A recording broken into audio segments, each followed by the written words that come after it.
Hello ನಮಸ್ಕಾರ ಎಲ್ರಿಗೂ ಅಂಟರ್ ಸ್ಪೆಸಿಫಿಕೇಷನ್ಗೆ ಸುಸ್ವಾಗತ. ಈ ಚೀಸಿಗೆ ನೋಡ್ಬೋದು ಬಜಾಜ್ ಚೇತಕ್ತು ಕೂಡ ಬೆಂಕಿ ಹಚ್ಕೊಂಡಿತ್ತು ಗಾಡಿ. ಅಂದರೆ ಲೈಕ್ ಫೈರ್ ಆಗಿರಲಿಲ್ಲ, ಮಾತ್ರ ಹೊಗೆ ಮಾತ್ರ ಬಂದಿತ್ತು. ಬೆಂಗಳೂರಲ್ಲಾಗಿದೆ ಅಂತ ಇನ್ಸಿಡೆಂಟು. ಅದು ಇನ್ಸಿಡೆಂಟ್ ನೋಡಿದ್ಮೇಲೆ ನೀವು ಅನ್ಕೋಬೋದು ಈ ಪೆಟ್ರೋಲ್ ಗಾಡಿಗಳಿಗೆ ಇ ವಿ ಗಾಡಿಗಳನ್ನೆಲ್ಲ ಸಜೆಸ್ಟ್ ಮಾಡ್ತೀರಾ ಬೈಕು, ಬಟ್ ಪ್ರಾಬ್ಲಮ್ಗಳು ಜಾಸ್ತಿ ಬರ್ತಿದೆ ಅಂತ. ಬಟ್ ಪೆಟ್ರೋಲ್ ಬೈಕು ಮತ್ತು ಬೇರೆ ಬೈಕಲ್ಲೂ ಕೂಡ ಇದೇ ರೀತಿ ಬೆಂಕಿ ಹತ್ಕೊಳ್ಳುತ್ತೆ ಕೆಲವೊಂದು ಇನ್ಸಿಡೆಂಟಲ್ಲಿ. ಬಟ್ ನಾವು ಕೊಟ್ಟಿರೋ ದೇಶ ಇದು, ನಾವು ಯಾವ ಅದನ್ನು ಯಾರು ಶೇರ್ ಮಾಡಲ್ಲ. ಏನಕ್ಕೆ ಅಂದರೆ ಅದು ಇವಾಗ ಹೊಸ ಟೆಕ್ನಾಲಜಿ ಅಲ್ಲ, ಇವಾಗ ಹೊಸದಾಗಿ ಬರ್ತಾ ಇದೆ ಮಾರ್ಕೆಟ್ಗೆ. ಸೊ ಅದರಿಂದ ಒಂದು ಏನಂತಾರೆ ನೆಗೆಟಿವಿಟಿ ಬೇಗ ಸ್ಪ್ರೆಡ್ ಆಗಿಬಿಡುತ್ತೆ. ಇದು ದಾರೆ ಜಲ್ದಿ ವೈರಲ್ ಆಗೋದು, ಯಾಕಂದರೆ ಹೊಸ ಇವಾಗ ಹೊಸದಾಗಿ ಬಂದಿರೋದು ಅದರಿಂದ. ಸೊ ಬಟ್ ಬೈಕಿಂಗ್ ಸೆಗ್ಮೆಂಟಿಗೆ ಬಂದರೆ ಇದಕ್ಕೆ ಹೋಲಿಸ್ಕೊಂಡ್ರೆ ಇ ವಿ ಗಾಡಿಗೆ ಹೋಲಿಸ್ಕೊಂಡ್ರೆ ಪೆಟ್ರೋಲ್ ಗಾಡಿಯಲ್ಲೇ ತುಂಬ ಬೆಂಕಿ ಹತ್ಕೊಳ್ಳುತ್ತೆ ರಿಪೋರ್ಟ್ ಹೇಳೋ ಪ್ರಕಾರ. ಅದು ಪೆಟ್ರೋಲ್ ಗಾಡಿ ಕಂಪೇರ್ ಮಾಡಿದ್ರೆ ಬರೀ ಜಸ್ಟ್ 10% ಮಾತ್ರ ಇ ವಿ ಗಾಡೀಲಿ ಫೈರ್ ಇನ್ಸಿಡೆಂಟ್ ಆಗ್ಬೋದು, ಇಲ್ಲ ಇದಾಗೋದು, ಆ ಥರ ಆಗೋದು. ವೈರ್ಗಳಿರೋದ್ರಿಂದ ಸಣ್ಣ ಪುಟ್ಟ ಶಾರ್ಟ್ ಸರ್ಕ್ಯೂಟ್ ಆಗುತ್ತೆ, ಬಟ್ ಬ್ಯಾಟ್ರಿಗಳಂತೂ ಪ್ರಾಬ್ಲಮ್ ಬರೋಲ್ಲ. ಈ ಓಲಾ ಆಗ್ಬೋದು, ಟಿ ವಿ ಎಸ್ ಆಗ್ಬೋದು, ಇವೆಲ್ಲ ಐಕ್ಯೂಬ್ ಆಗ್ಬೋದು, ಟಿ ವಿ ಎಸ್ ಐಕ್ಯೂ ಮತ್ತು ಏತರು, ಇವೆಲ್ಲ ಎಷ್ಟು ಚೆನ್ನಾಗಿರೋ ಬ್ಯಾಟ್ರಿನ ಮ್ಯಾನುಫ್ಯಾಕ್ಚರಿಂಗ್ ಮಾಡ್ತಿದ್ದಾರೆ ಅಂದರೆ ಅದು ಯಾವುದೇ ಕಾರಣಕ್ಕೂ ಫೈರ್ ಆಗಬಾರ್ದು, ಆ ರೀತಿ ಮಾಡ್ತಾರೆ. ಬಟ್ ಕೆಲವೊಂದು ಆ ವೈರ್ ಟು ವೈರ್ಗೆ ಏನು ಕನೆಕ್ಟ್ ಆಗಿರುತ್ತೆ ಅಲ್ಲೊಂದು ಸ್ವಲ್ಪ ಶಾರ್ಟ್ ಸರ್ಕ್ಯೂಟ್ ಆ ಥರ ಆದಾಗ ಸ್ವಲ್ಪ ಪ್ಲಾಸ್ಟಿಕ್ ಜಿನಿಯೋದು ಆ ಥರ ಆಗುತ್ತೆ ಹೊರತು ಬ್ಯಾಟ್ರಿಗಂತೂ ಬೈಟ್ ಹತ್ಕೊಳ್ಳಲ್ಲ. ಕೆಲವೊಂದು ಈಗ ಬೆಂಗಳೂರಲ್ಲಿ ಒಂದು ಇನ್ಸಿಡೆಂಟ್ ಆಗಿತ್ತು ಈಗ ಪ್ರೀವಿಯಸ್ 2 ತಿಂಗಳ ಹಿಂದೆ. ಆ ಗಾಡೀಲಿ ಅದು ಶೋರೂಮೇ ಬೆಂಕಿ ಹತ್ಕೊಂಡಿತ್ತು, ಯಾಕಂದರೆ ಅದು ಓಕಿನಾವಾ ಅಂಥ ಕಂಪ್ನಿಗಳ ಬ್ಯಾಟ್ರಿಗಳು ಅವೆಲ್ಲ ಆ್ಯಸಿಡ್ ಬ್ಯಾಟ್ರಿ ಅವೆಲ್ಲ ಫೈರ್ ಆಗುತ್ತೆ. ನಾನು ಅದಕ್ಕೆ ಆ ಬ್ಯಾಟ್ರಿಗಳನ್ನ ನಾನು ಚೆನ್ನಾಗೈತೆ ಅಂತ ಹೇಳಲ್ಲ. But Ola, Chetak, T V S ಇಂಥ ಕಂಪ್ನಿಗಳಿದೆಯಲ್ಲ, ಈ ಬ್ಯಾಟ್ರಿಗಳೆಲ್ಲ ಸೆಲ್ ಬ್ಯಾಟ್ರಿ ಆಗಿರೋದ್ರಿಂದ ಏನು ಪ್ರಾಬ್ಲಮ್ ಬರೋಲ್ಲ, ಆ್ಯಸಿಡ್ ಬ್ಯಾಟ್ರಿ ಎಲ್ಲ. ಇನ್ನು ಓಕಿನಾವಾ ಮತ್ತು ಇನ್ನು ಲೋಕಲ್ ಕಂಪ್ನಿಗಳೆಲ್ಲ ಕೆಲವೊಂದು ಬರುತ್ತೆ, ಚೈನಾದಿಂದ ಎಕ್ಸ್ಪೋರ್ಟ್ ಮಾಡಿ ಇಲ್ಲಿಗೆ ಎಲ್ಲ ಪಾರ್ಟ್ನ ಅಸೆಂಬ್ಲಿ ಮಾಡಿ ಆ ಗಾಡಿಗಳನ್ನ ಮ್ಯಾನುಫ್ಯಾಕ್ಚರ್ ಮಾಡ್ತಾರೆ. ಓಕಿನಾವಾ ಮತ್ತು ಇನ್ನೊಂದು ಸ್ಪೋಟ್ರನ್ ಅಂತ ಏನೋ ಬರುತ್ತೆ, ಆ ಕಂಪ್ನಿಗಳೆಲ್ಲ ಬ್ಯಾಟ್ರಿಗಳಿದೆಯಲ್ಲ ಅವು ಬೇಕಾದ್ರೆ ಫೈರ್ ಆಗುತ್ತೆ. ಬಟ್ ಈ ಚೇತಕ್ ಆಗ್ಬೋದು, ಓಲಾ, ಇವೆಲ್ಲ ಅಷ್ಟು ಸುಲಭವಾಗಿ ಬ್ಯಾಟ್ರಿಗಳು ಅಷ್ಟು ಬೆಂಕಿ ಹತ್ಕೊಳ್ಳಲ್ಲ. ನೀವು ಇಂಡೆನ್ಷಿಯಲಿ ಬೇಕು ಅಂತ ಅದ್ರ ಮೇಲೆ ಫೈರ್ ಹಾಕಿ ಬೆಂಕಿ ಹಾಕೋರು ಆ ಥರ ಮಾತ್ರ ಆಗುತ್ತೆ. ಕೆಲವೊಂದು ಶಾರ್ಟ್ ಸರ್ಕ್ಯೂಟ್ ಆಗುತ್ತೆ, ಇಲ್ಲ ಅಂತ ಹೇಳಲ್ಲ.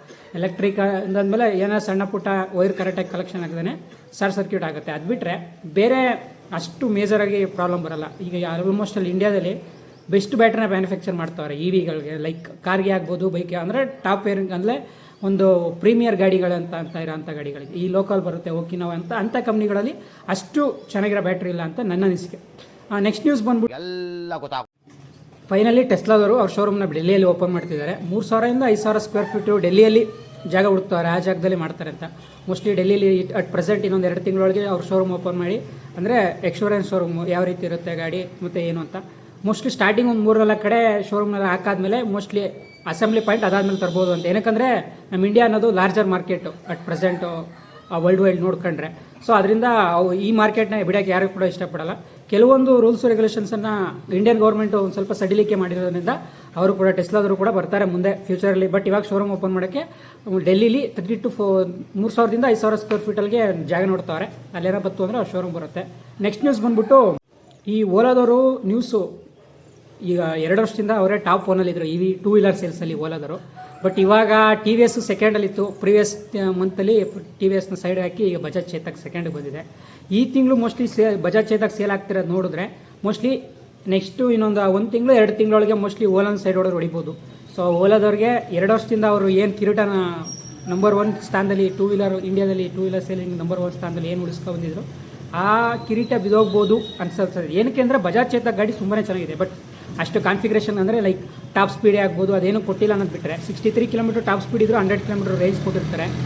ಹೆವಿ ಬೇಕಾದಂದ್ರೆ ಏನು ಕೊಡಲಿಲ್ಲ ಅಂದರೆ, ಬಟ್ ಕ್ವಾಲಿಟಿ ಚೆನ್ನಾಗಿದೆ ಗಾಡಿದು. Premium metal body, fully metal. ಅದೊಂದೇ ಇ ವಿ ಸೆಗ್ಮೆಂಟಲ್ಲಿ ನಾನು ಕಂಡ್ಮಟ್ಟಿಗೆ ಫುಲ್ಲಿ ಮೆಟಲ್ ಇರೋಂಥ ಗಾಡಿ ಇರೋದು ಅದೊಂದೇ. ಟಿ ವಿ ಎಸ್ ಐಕ್ಯೂಬ್ ಆಗ್ಬೋದು, ಓಲಾ ಆಗ್ಬೋದು, ಏತರ ಆಗ್ಬೋದು, ಅವೆಲ್ಲ ಕೂಡ ಪ್ಲಾಸ್ಟಿಕ್ ಬಾಡಿನೇ. ಬಟ್ ನೋಡೋಕೆ ಲುಕ್ ಮಾತ್ರ ಆ ಥರ ಕಾಣುತ್ತೆ. ಬಟ್ ಬಜಾಜ್ ಚೇತಕಲ್ಲಿ ಒಂದೇ ಅಷ್ಟು ಮೆಟಲ್ ಬಾಡಿ ಮತ್ತು ಅಲಾಯ್ ವೀಲು ಎಲ್ಲ ಕೊಟ್ಟಿರೋದು. ಬಜಾಜ್ ಚೇತಕ್ ಬಗ್ಗೆ ನಾನು ವೀಡಿಯೋ ಮಾಡಿ ತಿಳಿಸಿಲ್ಲ, ಅದನ್ನು ನೆಕ್ಸ್ಟ್ ವೀಡಿಯೋದಲ್ಲಿ ಮಾಡಿ ತಿಳಿಸ್ತೀನಿ ಅದರಲ್ಲಿ ಯಾವ್ಯಾವ ವೇರಿಯಂಟ್ ಇದೆ ಅಂತ. ಆಮೇಲೆ ನೀವೇನಾರ ಈಗ ಬಜಾಜ್ ಚೇತಕ್ ಮತ್ತು ಈ ಓಲಾದಲ್ಲಿ ಗಾಡಿಗಳನ್ನ ತಗೋಬೇಕು ಅಂತಿದ್ರೆ ಸ್ವಲ್ಪ ದಿನ ವೆಯ್ಟ್ ಮಾಡಿ. ಏನಕ್ಕಂದರೆ ಓಲಾದವರು ಜನರೇಷನ್ 3ನ ನೆಕ್ಸ್ಟ್ ತರ್ತಾರೆ, ಮತ್ತು ಬಜಾಜ್ ಚೇತಕ್ ಅವರು ಕೂಡ ನೆಕ್ಸ್ಟ್ 2024 ಅಂದ್ಬಿಟ್ಟು ಒಂದು ಹೊಸ ಮಾಡಲನ್ನು ಲಾಂಚ್ ಮಾಡ್ತಾರೆ. ಅದರಲ್ಲಿ ಏನು ಫೀಡ್ಬ್ಯಾಕ್ ಇರುತ್ತೆ ಜನಗಳ ಹತ್ರ, ಆ ಫೀಡ್ಬ್ಯಾಕ್ ತೊಗೊಂಡು ಅದರಲ್ಲಿ ಏನು ಸಣ್ಣ ಪುಟ್ಟ ಕರೆಕ್ಷನ್ ಮಾಡಬೇಕು ಅದು ಮಾಡ್ಕೊಂಡೇ ಕೂಡ ಮಾಡ್ತಾ ಇರ್ತಾರೆ. ಸೊ ಅದರಿಂದ ವೆಯ್ಟ್ ಮಾಡಿ, ಇವಾಗಲೇ ತೊಗೊಬೇಡಿ, ಇನ್ನೊಂದು 2 ತಿಂಗಳು ವೆಯ್ಟ್ ಮಾಡಿ, ಜನವರಿ ಕಳ್ಕೊಂಡು ತೊಗೊಳ್ಳಿ ಅಂತ ಹೇಳ್ತಾರೆ. ನೆಕ್ಸ್ಟ್ ನ್ಯೂಸ್ ಬಂದ್ಬಿಟ್ಟು ನಿಮ್ಗೆ ಅನಿಸ್ಬೋದು ಈ ಚಾರ್ಜ್ ಮಾಡೋದೆಲ್ಲ ತುಂಬ ಟೈಮು, ಸೋಲಾರ್ ಪ್ಯಾನಲ್ ಹಾಕೊಬಿಟ್ಟು ಗಾಡಿ ಓಡಿಸೋಣ ಅಂತ. ಲೈಕ್ ಅದೇ ಥರ ಸೋಲಾರ್ದ ಮರ್ಸಿಡೀಸ್ ಬೆನ್ಸ್ ಅವರು ಇಂಟ್ರೊಡ್ಯೂಸ್ ಮಾಡ್ತಾವ್ರೆ ಗಾಡಿನ, ಅದ್ರ ಬಗ್ಗೆ ಕೋಟಿಂಗ್ ಎಲ್ಲ ಬಿಟ್ಟಿದ್ದಾರೆ. ಬಟ್ ಏನಂದರೆ 5.5 mm ಲೇಯರ್ನ ಆ ಪೇಂಟಿಂದ ಸುತ್ತ ಗಾಡಿ ಏನಿರುತ್ತೆ ಅದ್ರ ಸುತ್ತ ಕೆಳಗಡೆ ಇಟ್ಟು ಅದು ಗಾಡಿ ಹೋಗ್ತಾ ಇರ್ಬೇಕಾದ್ರೆ ನಿಂತಿದ್ದಾಗೆಲ್ಲ ಚಾರ್ಜರ್ ಆಗೋ ರೀತಿ ಮಾಡ್ತಿದ್ದಾರೆ. ಇದು ಇನಿಷಿಯಲಿ ಇವಾಗ ಸ್ಟಾರ್ಟ್ ಆಗ್ತಾ ಇರೋದ್ರಿಂದ ಮುಂದೆ ಫ್ಯೂಚರ್ಲಿ ಇದು ಇನ್ನೂ ಆಗ್ಬೋದು. ನೀವು ಓಪನ್ ಸೋಲಾರ್ ಪ್ಯಾನಲ್ ಆದರೆ ನಿಮ್ಗೆ ಅದು ಓಪನ್ ಮಾಡು, ಮತ್ತು ಅದು ಲುಕ್ಕು ಕೂಡ ಚೆನ್ನಾಗಿ ಕಾಣಲ್ಲ ಗಾಡಿಗೆ. ಸೊ ಅದರಿಂದ ಈ ಥರ ಪೇಂಟ್ ಒಳಗಡೆಲೇ ಮತ್ತು ಕ್ಯಾಬಿನ್ ಏನಿರುತ್ತೆ ಫ್ರೇಮು ಹೊರಗಡೆ ಔಟ್ಸೈಡು ಬಾಡಿ ಏನಿರುತ್ತೆ ಆ ಬಾಡಿಲೇ ಸೋಲಾರ್ನ ಫಿಟ್ ಮಾಡಿ ಅದರಲ್ಲೇ ಕರೆಂಟ್ ತಯಾರಾಗಿ ಕರೆಂಟು ಸೋಲಾರಿಂದ ತಯಾರಾಗಿ ಬ್ಯಾಟ್ರಿ ಚಾರ್ಜ್ ಆಗೋ ರೀತಿ ಕಂಡುಹಿಡಿದ್ದಾರೆ ಮೆರ್ಸಿಡಿಸ್ ಬೆಂಜ್ ಅವರು. ಅದೊಂದು ಡೆಮೋ ಕೂಡ ಮಾಡಿದ್ದಾರೆ. ಮೋಸ್ಟ್ಲಿ ಫ್ಯೂಚರಲ್ಲಿ ಎಲ್ರಿಗೂ ಬರ್ಬೋದು ಅಂತ ನಾನು ಅನ್ಕೋತೀನಿ. ಒಂದು 5 ರಿಂದ 10 ವರ್ಷದೊಳಗೆ ನಾರ್ಮಲ್ ಆಗ್ಬೋದು. ಅದೇ ಥರ ಸೋಲಾರ್ನೇ ಎಲ್ಲ ಕಡೆ ಯೂಸ್ ಮಾಡಿದ್ರೆ, ಯಾಕಂದರೆ ಇವಿನ ಕರೆಂಟ್ನ ನಾವು ತಯಾರು ಮಾಡಬೇಕಂದ್ರೆ ಇಲ್ಲ ಕಲ್ಲಿದ್ದಲು ಇಲ್ಲ ಪೆಟ್ರೋಲು ಪಳಿಯುಳಿಕೆ ಇಂಧನಗಳಂತ ಏನಿರುತ್ತೆ ಅವನ್ನೇ ಯೂಸ್ ಮಾಡಬೇಕು. ಅದು ಯೂಸ್ ಮಾಡಿದಾಗ ನಿಮಗೆ ಕಾರ್ಬನ್ ಡೈಆಕ್ಸೈಡ್ ಜಾಸ್ತಿನೇ ರಿಲೀಸ್ ಆಗುತ್ತೆ ವಾತಾವರಣಕ್ಕೆ. ಅದನ್ನು ಕಮ್ಮಿ ಮಾಡಬೇಕು ಅನ್ನೋ ಪರ್ಪಸ್ಗೋಸ್ಕರನೇ ಗೌರ್ಮೆಂಟ್ಗಳು ಇವಿ ಮೇಲೆ ಪುಷ್ ಮಾಡ್ತಾರೆ. ಸೊ ಅದರಿಂದ ಸೋಲಾರ್ ಪ್ಯಾನಲ್ ಯೂಸ್ ಮಾಡೋಕ್ಕೆ ಹೇಳ್ತಾರೆ. ಯಾಕಂದರೆ ಸೂರ್ಯ ಅದು ನವೀಕರಿಸಬಹುದಂಥ ಇಂಧನ, ಅಂದರೆ ನೀವು ಮತ್ತೆ ರೀಸೈಕಲ್ ಆಗುತ್ತೆ ಅದು. ಬಟ್ ಇವೆ ಪಳಿಯುಳಿಕೆ ಇಂಧನಗಳಿಂದ ಏನಿದೆ ಅದು ಇಷ್ಟೈತೆ ಅಷ್ಟು ಮಾತ್ರ ಖಾಲಿ ಆಗಂಟ, ಅದು ಖಾಲಿ ಆದಮೇಲೆ ನೆಕ್ಸ್ಟ್ ಬರೋಲ್ಲ. ಸೊ ಅದರಿಂದ ನೆಕ್ಸ್ಟು ಸೋಲಾರ್ ಗಾಡಿಗಳು ನಾರ್ಮಲ್ ಅನಿಸ್ಬೋದು. ಒಂದು 5-10 ವರ್ಷ ಟೈಮ್ ತಗೊಳುತ್ತೆ ಅಂತ ನನ್ನ ಅನಿಸಿಕೆ. ನೆಕ್ಸ್ಟ್ ನ್ಯೂಸ್ ಬಂದ್ಬಿಟ್ಟು ಟೆಸ್ಲಾದವರು ಏನಾರ ಒಂದು ಮಾಡ್ತಾ ಇರ್ತಾರೆ. ಈಗ ಅವ್ರದ್ದು ರೋಬೋಟ್ ಕೂಡ ಮೊನ್ನೆ ವಾಕ್ ಮಾಡ್ತಾರೆ ಅಂತ ವೀಡಿಯೋನ ಅವ್ರು ಟ್ವಿಟರಲ್ಲಿ ಶೇರ್ ಮಾಡ್ಕೊಂಡಿದ್ರು. ನಡೀತಾ ಹಳ್ಳ ಇಳಿದಾಗ ಅದು ಜಾರ್ ಬಿದ್ದುಬಿಡುತ್ತೆ. ಅದಕ್ಕೆಲ್ಲ ಕಂಪೇರ್ ಮಾಡಿ US ಅಲ್ಲಿ ಜೋ ಬಿಡನ್ ಅಂತೆಲ್ಲ ಲೈಕ್, ಯಾಕಂದರೆ ಜೋ ಬಿಡನ್ ಅದೇ ಥರ ಕೆಲವೊಂದು ಪಿಕ್ನಿಕ್ ಮತ್ತು ಎಲ್ಲರ ಪ್ಲೇಸ್ಗೆ ಹೋದಾಗ ಅದೇ ರೀತಿ ನಿಧಾನಕ್ಕೆ ನಡೆಯೋದು, ಆ ಥರ ಜಾರ್ ಕಳಿಸ್ಕಿಟ್ಟು ಅದಂಗೆ ನಡೆಯೋದು ಆ ಥರ ಮಾಡ್ತಿರೋ. ಸೊ ಅದಕ್ಕೆ ಕಂಪೇರ್ ಮಾಡಿ ಹೇಳ್ತಿದ್ದಾರೆ. ಬಟ್ ರೋಬೋಟ್ ಸೆಗ್ಮೆಂಟಲ್ಲಿ ಟೆಸ್ಲಾದವರು ತುಂಬಾ ಲೈಕ್ ಎಷ್ಟು ಅಂದರೆ ಈಗ ಬಾಲ್ನ ಕ್ಯಾಚ್ ಮಾಡಬೇಕು ಆ ರೀತಿಯೆಲ್ಲ ರೋಬೋಟ್ನ ಕಂಡಿದ್ದಾರೆ ಈಗ ಅಟ್ ಪ್ರೆಸೆಂಟು.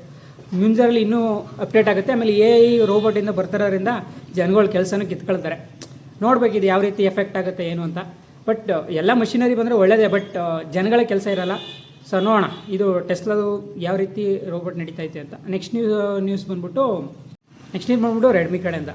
ರೆಡ್ಮಿ ನಿನ್ನೆ ಮೊನ್ನೆವರೆಗೂ ಮೊಬೈಲ್ಗಳನ್ನ ಮ್ಯಾನುಫ್ಯಾಕ್ಚರ್ ಮಾಡ್ತಿದ್ದಂಥ ಕಂಪ್ನಿ ಈಗ ಚೈನಾದಲ್ಲಿ ಸೆಕೆಂಡ್ BYD ಬಿಟ್ಟರೆ ಸೆಕೆಂಡ್ ಸೇಲ್ಸ್ ಅದೇ ಜಾಸ್ತಿ ಆಗ್ತಿರೋದು ರೆಡ್ಮಿದೆ. ಈಗ ಹೊಸ ಹೊಸ ಮಾಡಲನ್ನ ಲಾಂಚ್ ಮಾಡಿದ್ದಾರೆ. Is Redmi SUV7 and YUV7 ಅಂತ ಸೆಡನ್ ಗಾಡಿಗಳು. ಇದು ನೋಡಿದ್ರೆ ಇವ್ರಿಗೆ ಎಲ್ಲಿಂದ ಬಂತು ಟೆಕ್ನಾಲಜಿ ಅಂತ ಗೊತ್ತಿಲ್ಲ. ಎಷ್ಟೋ ಕಂಪ್ನಿಗಳು ತುಂಬ ವರ್ಷದಿಂದ ಕಾರ್ನ ತಯಾರು ಮಾಡಬೇಕು ಅಂತ ಪರದಾಡ್ತಾರೆ. ಈವನ್ ಓಲಾ ಕೂಡ ಪ್ರೀವಿಯಸ್ ಇಯರ್ ಅವ್ರು ಈ ಇಯರ್ಗೆ ಕಾರ್ನ ಮ್ಯಾನುಫ್ಯಾಕ್ಚರ್ ಮಾಡ್ಬೇಕಂತಲೇ ಪ್ಲ್ಯಾನ್ ಮಾಡ್ಕೊಂಡಿದ್ದು. ಬಟ್ ಅವ್ರಿಗೆ ಗೊತ್ತಾಯಿತು ಇಂಡಿಯಾದಲ್ಲಿ 2 ವೀಲರ್ ಸೇಲ್ಸ್ ಆದಂಗೆ ಕಾರ್ಗಳು ಸೇಲ್ ಆಗಲ್ಲ ಅನ್ನೋ ಪರ್ಪಸ್ಗೋಸ್ಕರ ಅವ್ರಿಗೆ ಮತ್ತೆ 2 ವೀಲರ್ನಿಗೆ ಮಾಡ್ತಾರೆ. ಮೋಸ್ಟ್ಲಿ ನೆಕ್ಸ್ಟ್ ಇಯರ್ದಿಂದ ಅವರು ಕಾರ್ ಮ್ಯಾನುಫ್ಯಾಕ್ಚರ್ ಮಾಡ್ಬೋದು. ರೆಡ್ಮಿ ಅಂತ ಒಂದು ಮೊಬೈಲ್ ಬ್ರ್ಯಾಂಡು ಇಷ್ಟು ಟಾಪ್ ಲೆವೆಲ್ಗೆ ಕಾರೆಲ್ಲ ಲಾಂಚ್ ಮಾಡ್ತಾರೆ ಅಂದರೆ ನಂಬಕ್ಕೆ ಅಸಾಧ್ಯ. ಅಮೇರಿಕಾ ಟೆಸ್ಲಾಗೂ ಕೂಡ ಟಕ್ಕರ್ ಕೊಡೋ ರೀತಿ, ಯಾಕಂದರೆ BYD ಆದರೆ ನೆಕ್ಸ್ಟು ಹೈಯೆಸ್ಟ್ ಸೇಲ್ ಆಯ್ತಿರೋದೇ ಚೈನಾದಲ್ಲಿ ರೆಡ್ಮಿ ಕಾರ್ಗಳು ಏನಿದೆ ಅದು. ಸೊ ಈಗ ಹೊಸ 2 ಮಾಡಲ್ ಲಾಂಚ್ ಮಾಡಿದ್ದಾರೆ. ಈಗ ಟೆಸ್ಲಾದವ್ರಿಗೆ ಫುಲ್ ಗಿರ್ರ ಅಂತ ಇರ್ತದೆ. ಮೊನ್ನೆ ಇಂಡಿಯಾದಲ್ಲಿ ಮಹೇಂದ್ರ XUV ಅದು ಕೂಡ ಲಾಂಚ್ ಆಯಿತು. ಸೊ ಮುಂದೆ ಕಾಂಪಿಟೇಷನ್ ಚೆನ್ನಾಗಿರುತ್ತೆ EV ಸೆಗ್ಮೆಂಟಲ್ಲಿ ಅಂತ ನನ್ನ ಅನಿಸಿಕೆ. ನೆಕ್ಸ್ಟ್ ನ್ಯೂಸ್ ಬಂದ್ಬಿಟ್ಟು F-77 ಅದೇ ಅಲ್ಟ್ರಾವೈಲೆಟ್ F-77 ಅವರು ಅವ್ರದ್ದು ಹೊಸ ವೇರಿಯಂಟ್ನ ಶೋಕೇಸ್ ಮಾಡಿದ್ದಾರೆ. ಸೋಷಿಯಲ್ ಮೀಡಿಯಾದಲ್ಲಿ ಶೇರ್ ಮಾಡ್ಕೊಂಡಿದ್ದಾರೆ ಅವ್ರದ್ದು ಇನ್ಸ್ಟಾಗ್ರಾಮ್ ಪೇಜಲ್ಲಿ. ಇದು ನೋಡಿದ್ರೆ ಎಷ್ಟು ಫ್ಯೂಚರಿಸ್ಟಿಕ್ ಪ್ಲ್ಯಾನ್ ಇಟ್ಕೊಂಡಿದ್ದಾರೆ ಅಂದರೆ ಇವರು EV ಸೆಗ್ಮೆಂಟಲ್ಲಿ. ಈಗ ಮೊನ್ನೆ ಒಂದು F9 ಅಂದ್ಬಿಟ್ಟು ಫೈಟರ್ ಜೆಟ್ ಥರ ಲುಕ್ ಇರೋ ಅಂಥ ಒಂದು ಗಾಡಿನ ಕೂಡ ಲಾಂಚ್ ಮಾಡಿದರು.